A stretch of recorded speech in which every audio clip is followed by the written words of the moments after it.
Ladies and gentlemen, welcome to another episode of Amsterdam Talk, Season 4, Episode 5. And tonight we have world renowned. Oh, see,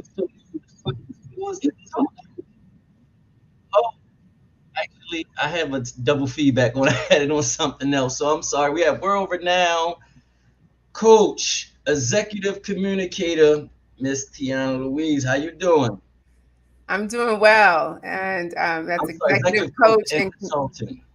yes, executive coach and communications consultant. And what does that really mean is I go into companies, I work with professionals individually around everything communication. But the thing that I love most is helping them get clear on the communication that they're having with themselves. So when they go out to communicate with other people, it's authentic, it's genuine, and it represents who they really are. Okay, but before we get into the actual question part, so do you, when you go in, do you like actually give, I guess I would say like presentations to like private and public organizations? Yeah, so I work with nonprofits, I work with private for profit companies, and I go in, I offer trainings, I offer workshops. And inside of those trainings and workshops, a lot of the times I am giving presentations.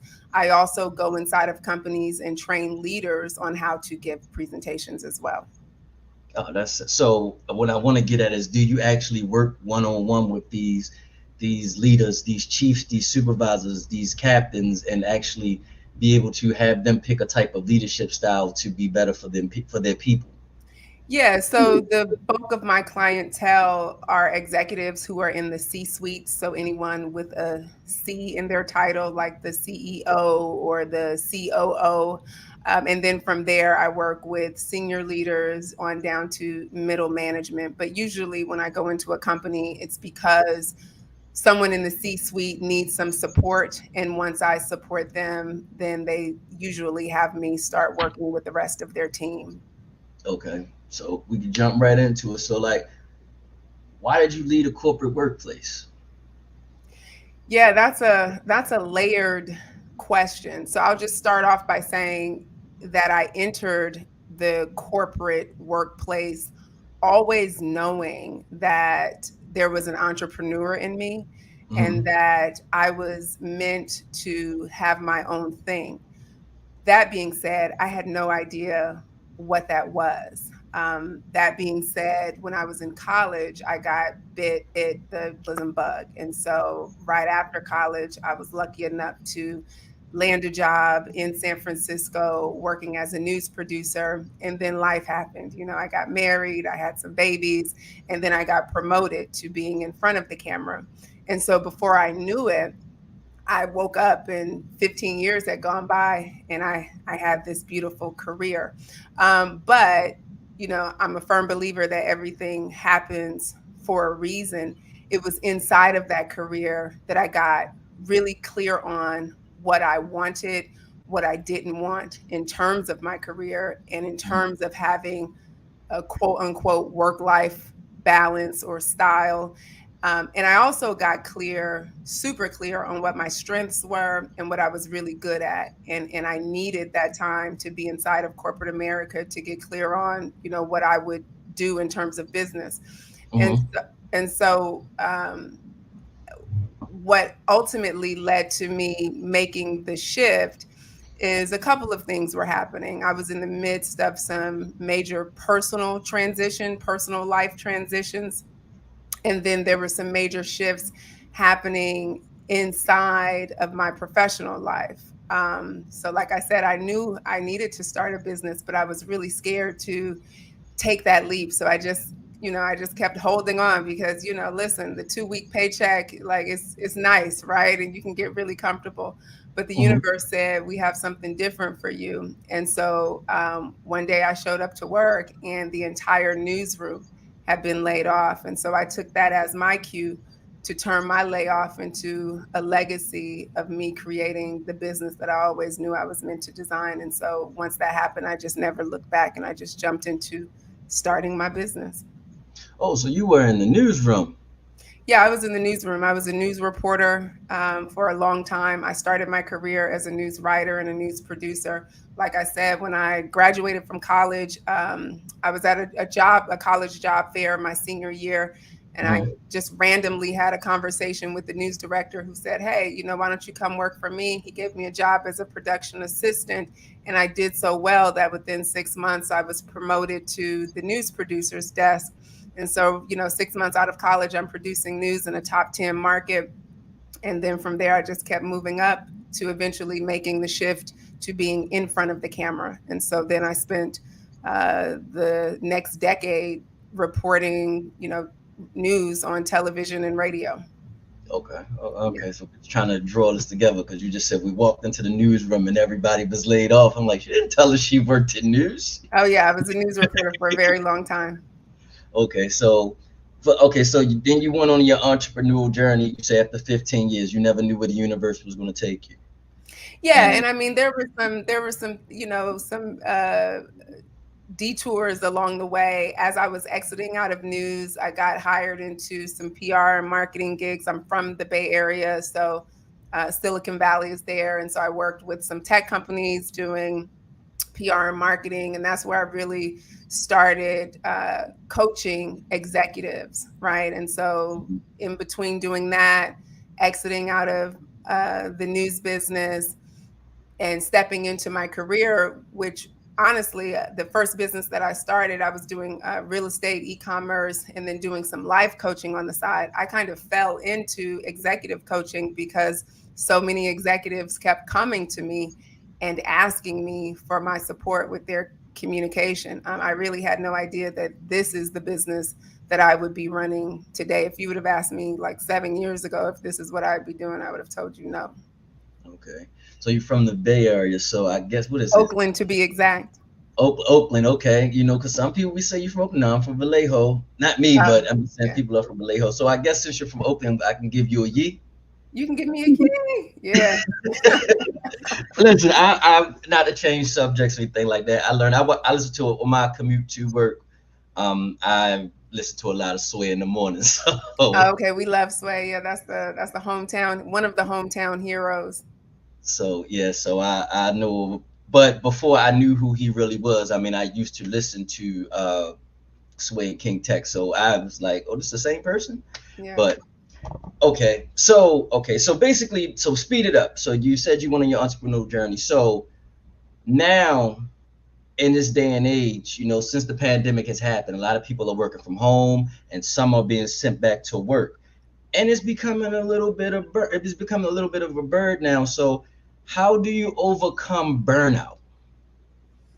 Yeah. So, part of the reason why I left corporate America is because the ways of working also did not work for me.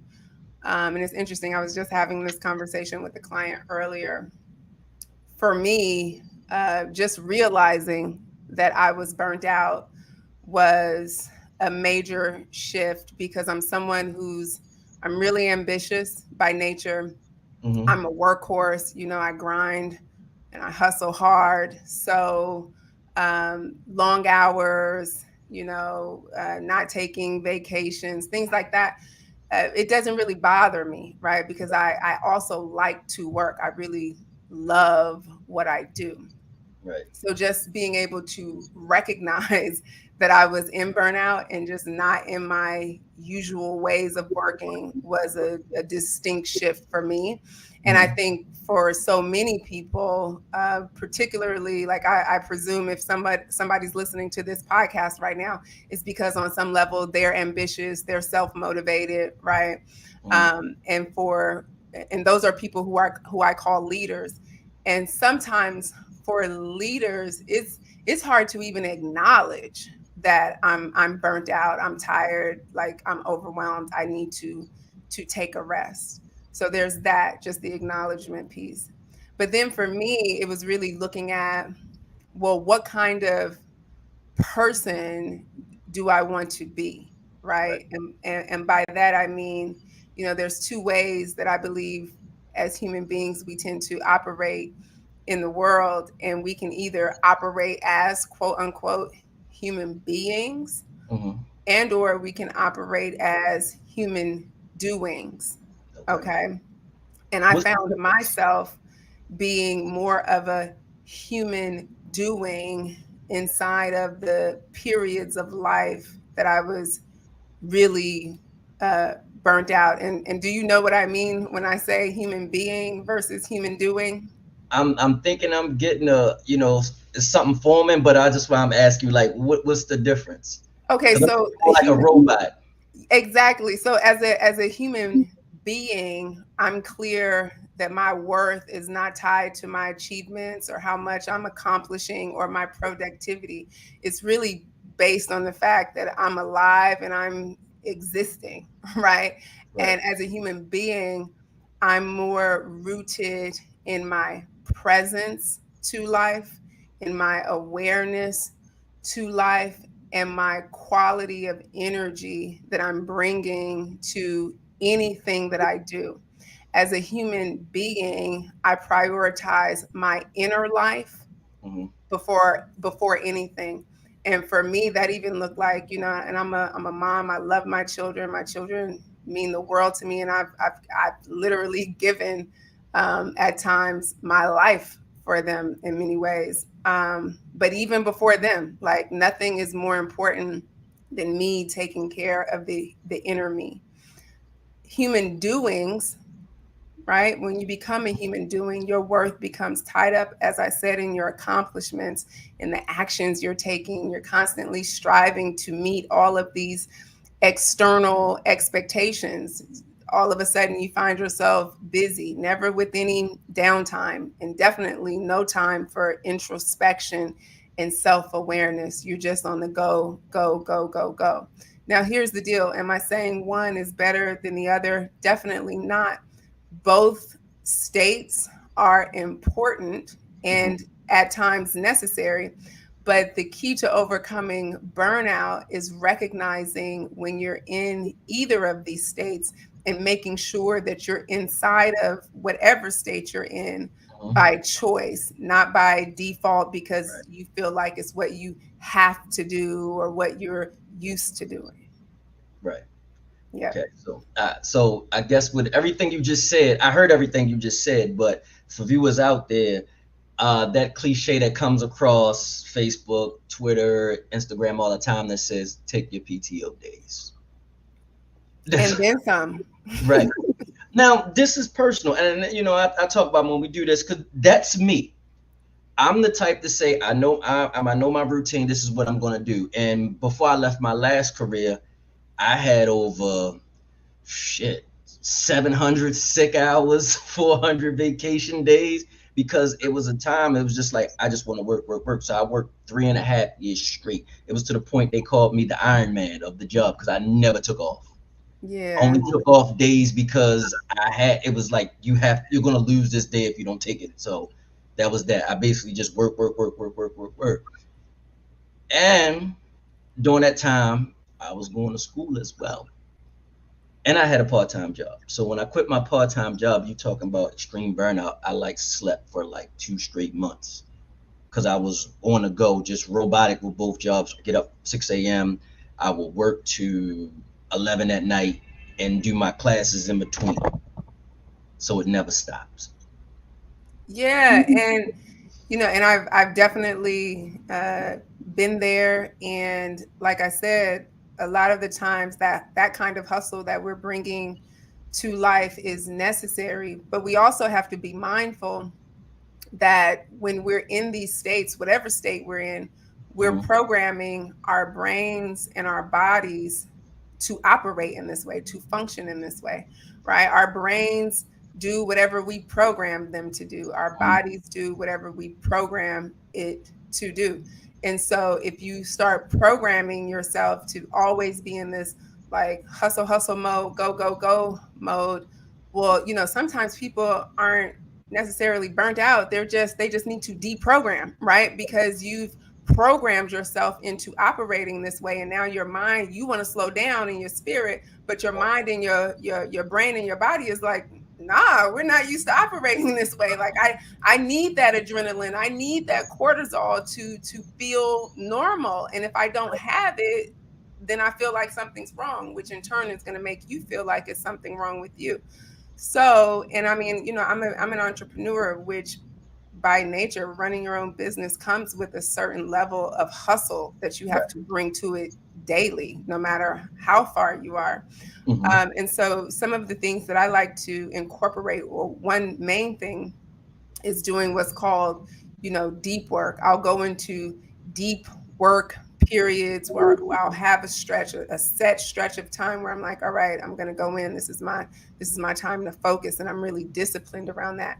But then I'm also really disciplined around creating my rest time, whatever that looks like. One thing for me that works really well is taking 15-minute power naps. That's something I learned in news when I used to do 12, 16, 20-hour stretches, covering stories that were ongoing, breaking news, just go reset. But the thing is, for a lot of us who are quote unquote ambitious and motivated, if we're honest with ourselves, we don't bring the same level of discipline that we bring to our work Mm-hmm. to the work of caring for ourselves. And so, if you know that you have to be inside of one of these states where you got to be on your grind, you got to be on your hustle, it's finals, it's a big project at work, whatever it is, you also have to think strategically about, okay, how am I going to take care of myself inside of this process? Even if it's just taking 5 minutes to do some breath work or a quick meditation or just lay down and unplug, right? And then stick to stick to that practice.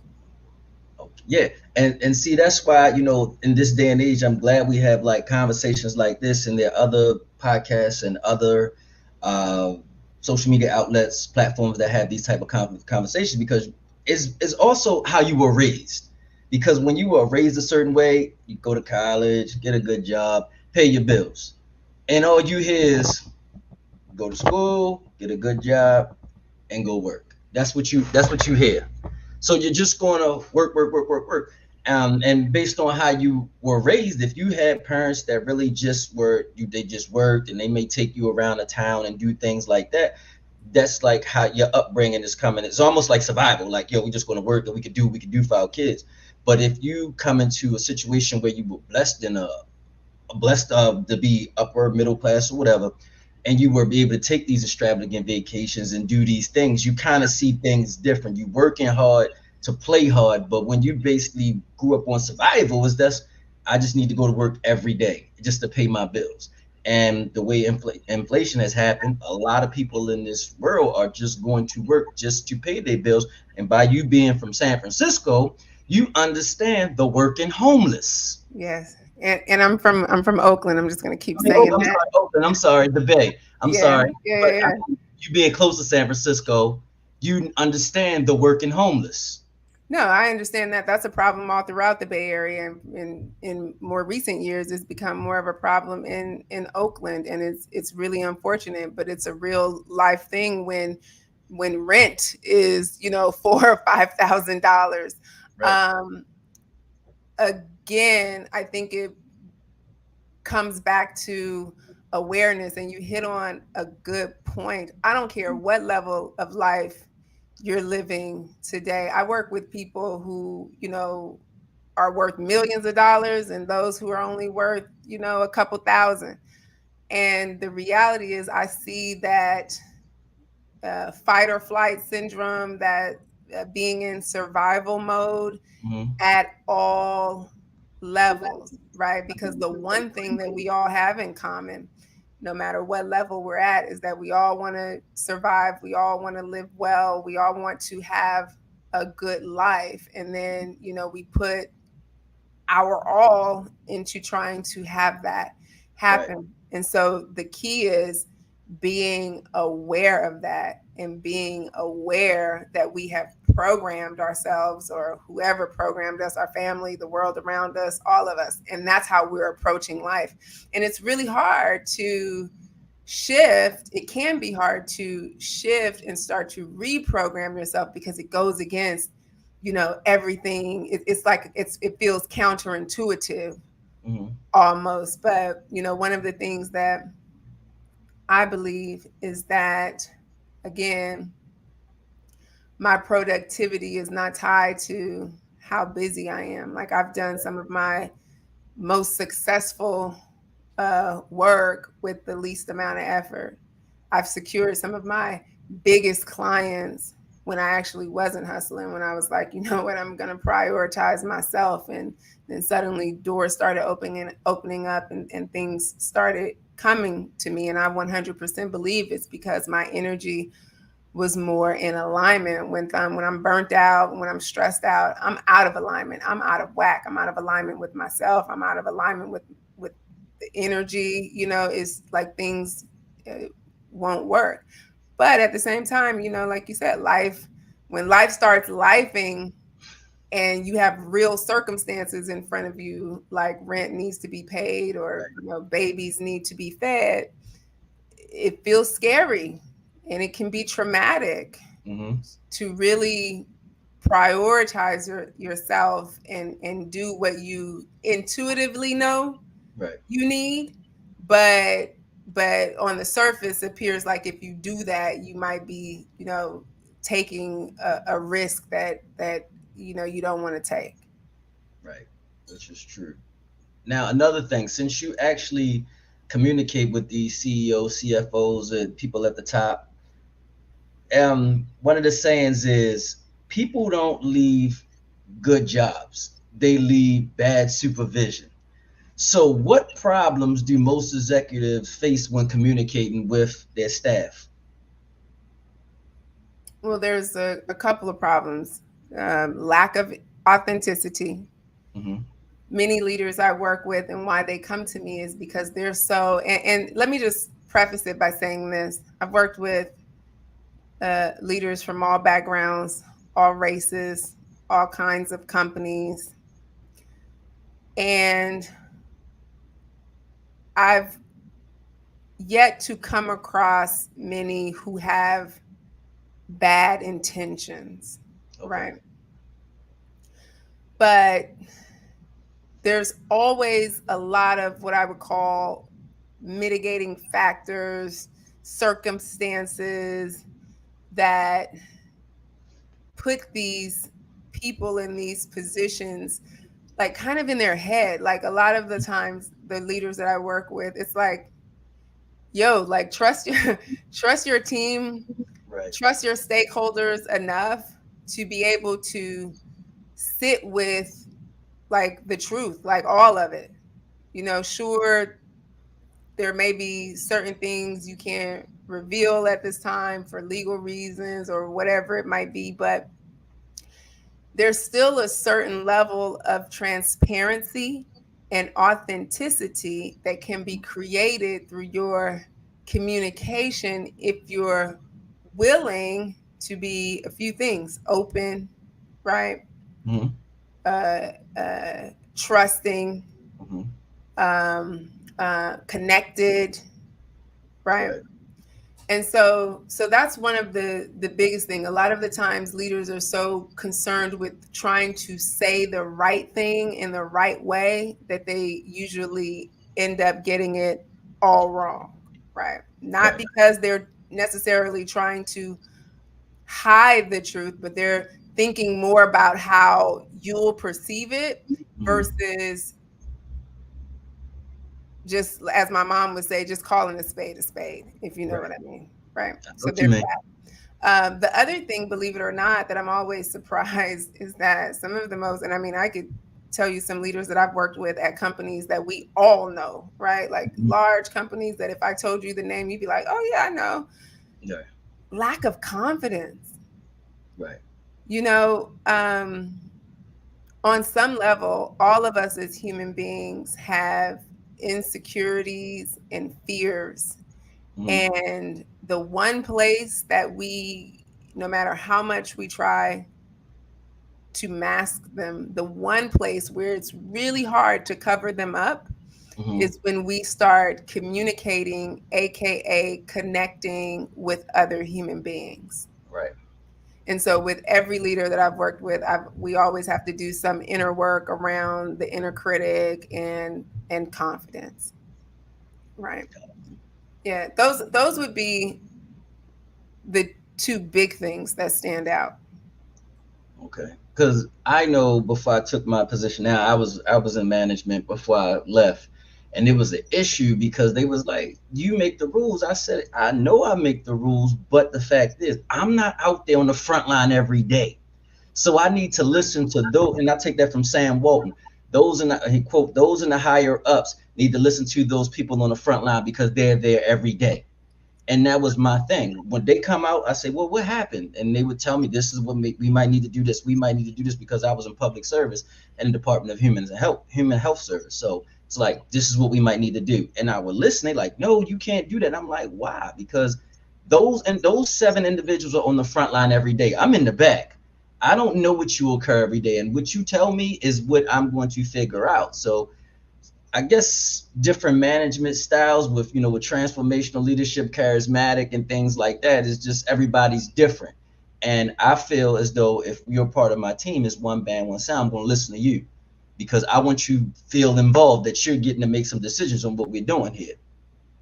Yeah. Well, so that's why transformational leadership is so needed, particularly in today's workplace where everything is so complex and convoluted. And really, transformational leadership is just a style of leadership where a leader works with its teams to identify like any change that is needed.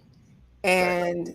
And I mean, listening is a fundamental key skill when it comes to communication.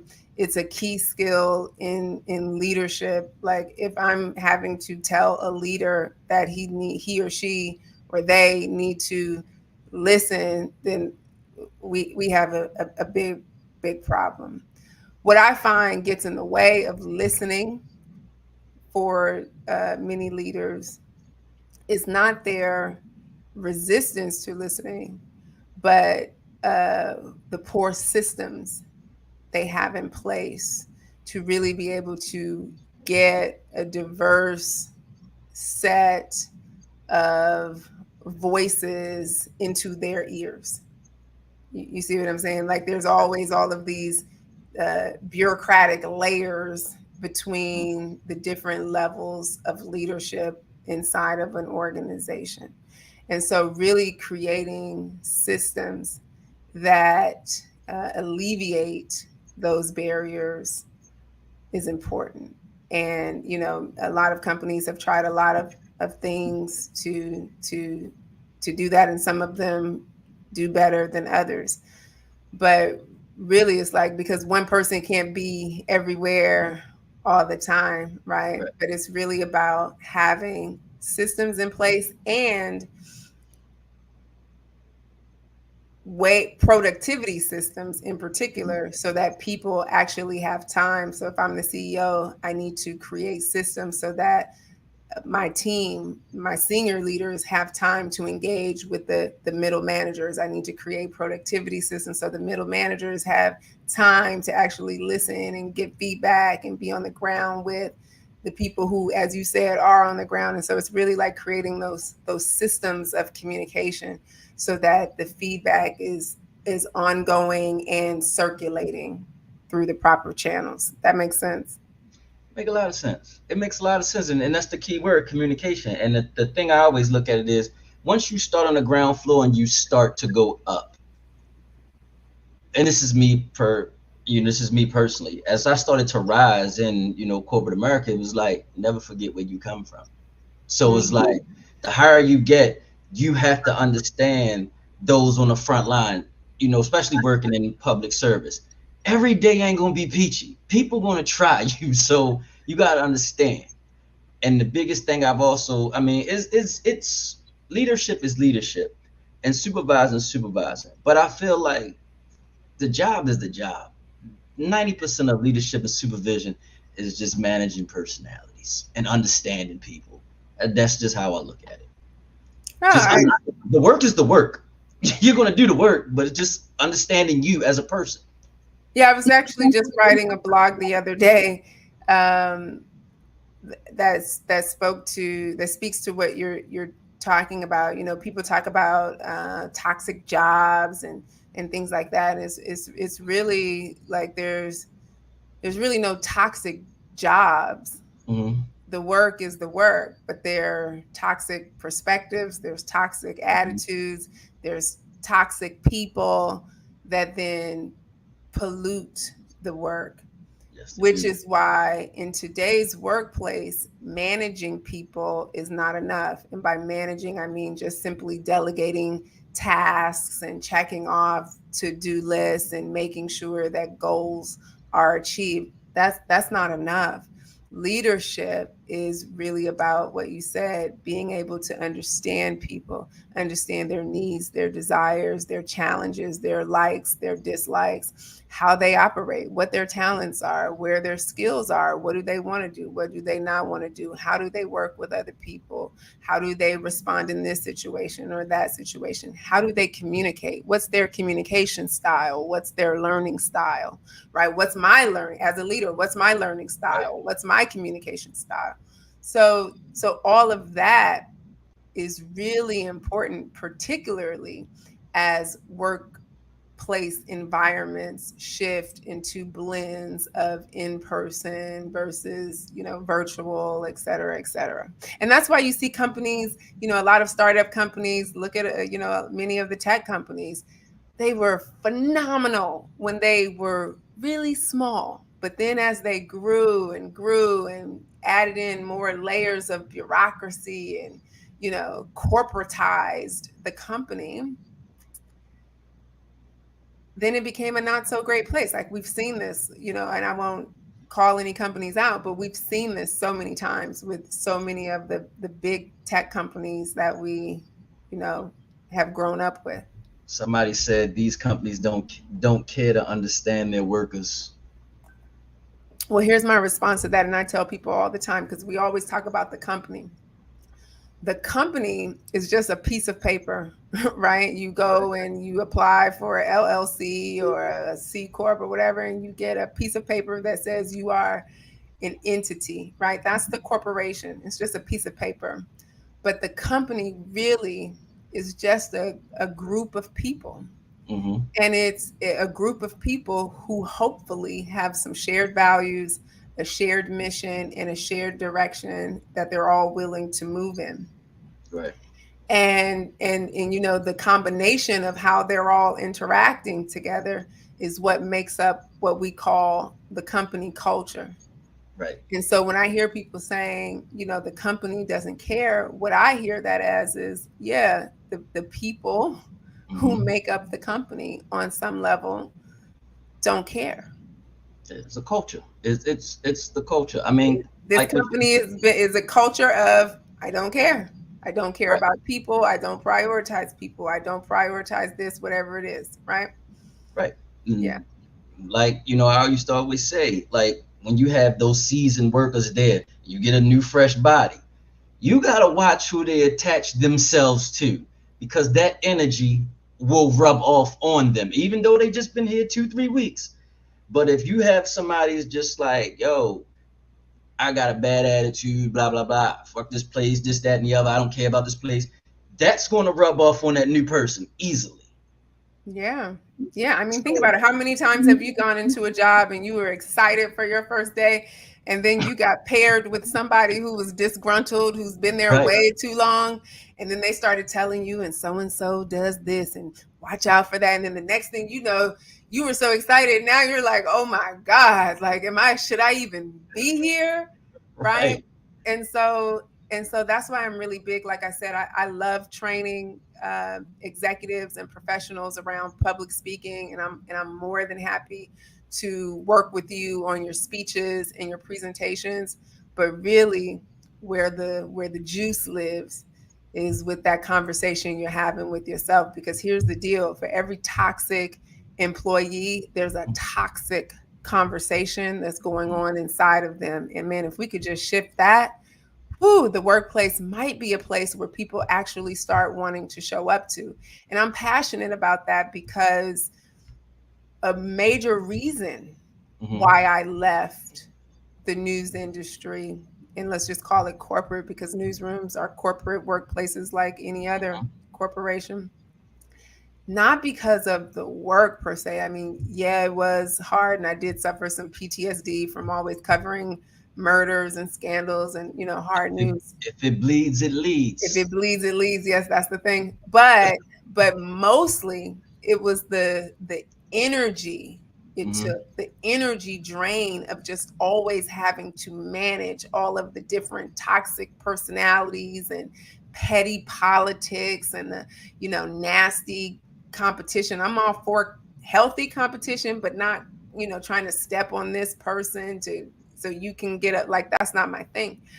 And so for me, as someone who's a mom, and I have four children, and to be honest, not all of them want to be entrepreneurs like me. Like, one of my children is very clear, I don't want to work for myself. I want to work for NASA. And I'm like, ooh, I only the Lord knows what Right. kind of politics you'll face there. And so I'm really committed to changing the culture of communication inside of workplaces, because Right. that's really where all of this toxicity lies, and how we interact with each other. Most of us are showing up and doing our work and doing good work, but what we're not doing a great job at is really interacting with each other in a way that is healthy and productive. And that's scary, because whether we like it or not, I don't care, everybody listening, we would love to say, oh yeah, I spend all of my time with my family and with the people I care about. No, you don't. If you live in America, I don't have to know you to know that most of your time is likely spent either at work or thinking about work. And isn't it a shame that the place where you spend the majority of your time is the place where you probably don't feel the safest, don't feel like you can be your most authentic, vulnerable Drains the most self, energy. and giving the most energy. And so you really want to think about that, where you're channeling your life force and how you're channeling it into this soul sucking, draining environment where you can't even be yourself for a dollar. Right. No, I don't think that's sustainable for our future. And I definitely don't want to leave that kind of future for my children. I understand that. But I'm looking at the time like we ran over time, but it was good. So it's like I we just gonna agree. keep going. We're gonna keep going. No, it was a pleasure for you to actually come on and talk to us, because there's a lot of people really need to hear this conversation, because like you said, it's not the place. The entity is just a piece of paper. Is The place is the culture. I mean, the place, the organization is the people that make up the culture. Yes, So indeed. if everybody has shitty attitudes and bad attitudes, this place is going to have bad attitudes. Yeah, or if Um, everybody looks the same or acts the same, then, no surprise that things will just continue being the same. All of these things are very important to look at and to consider as we have a real opportunity. Like, we've never had this opportunity, at least in my lifetime, to really rethink and reshape what work looks like and feels like. right. And even though, a lot of us still work from home, but some of them still want to push for us to go back in the office. But a lot of people like, nah, they can see that the work can still be done. So it's like the brick and mortar thing is basically almost done, And the unless you like. toxicity, and I would offer that the toxicity can become even greater as we work from home, because let me tell you, those so-called Twitter fingers, woo, they can turn really toxic when there's screen between you and I, right? Who I might become behind this keyboard, right? I might not become that in your face if I were face to face with you. And so, communication never before, like, it's never been more important to think about how we communicate when we show up to work, and not just to make sales or to get clients, but to actually build relationship with the people we work with. Right. Oh man, but definitely thank you for coming. But before you go, this is the part of the show that we call I Be Damned, where somebody submits a story and basically nobody gets hurt in these dates. It's just wild and just crazy. So we got this. Siobhan, my girlfriend of 2 years, is plotting to leave me. We don't have the conversation that we used to. I feel like she doesn't believe in me anymore. We used to swap dreams. I told her what my plan was for us. She promised she'd wait on me and that we would build it together. I want to own a car detailing shop. Siobhan works at a bar now and says she can't accept my calls while she's at work. I knew that was a lie. So I brought my wife to the bar to observe, and I saw that the new manager was too friendly with Siobhan. I said something to Siobhan and she told me to take your hoe and go.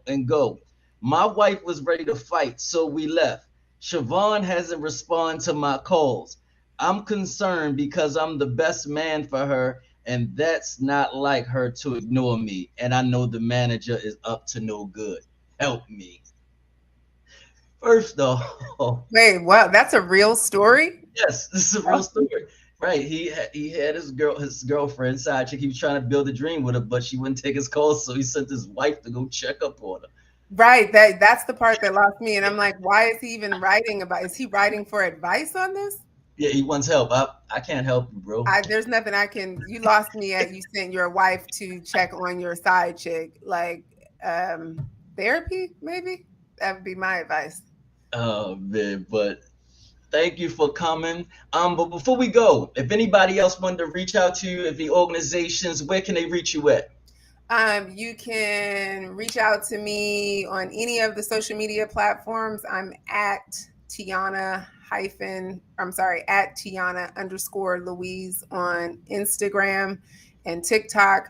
I'm Tihanna Louise on LinkedIn. I believe my addresses are coming up, yep, on your screen. And then if you want to connect with me, if you're interested in doing some work with me, send me a shout out on my website, www.tihannalouise.com. And that's Tihanna like Rihanna with the Tihanna. Well, that was the problem earlier when I was actually trying to type this stuff in. It kept popping up Rihanna. I'm like, that's not her name. I And know, and I love Rihanna, but I'm like, yo, I have a few years on her. I had this name first, but I'm grateful that she's risen to the level that she's at because now people get it when they say, "How do you pronounce it?" I say it's Rihanna with the T, and they go, "Oh, okay, got it." right. So yeah, So, this is my house, but you're always welcome back anytime you want to. If you want to speak again, it's all right. You know how to reach out to me. Um, but next week, there is no show. There's no show next week. Next week is Thanksgiving, but the following week, we're back the same time on a Wednesday, and we're coming with. I never can remember who's coming. Oh, the voodoo lady from New Orleans.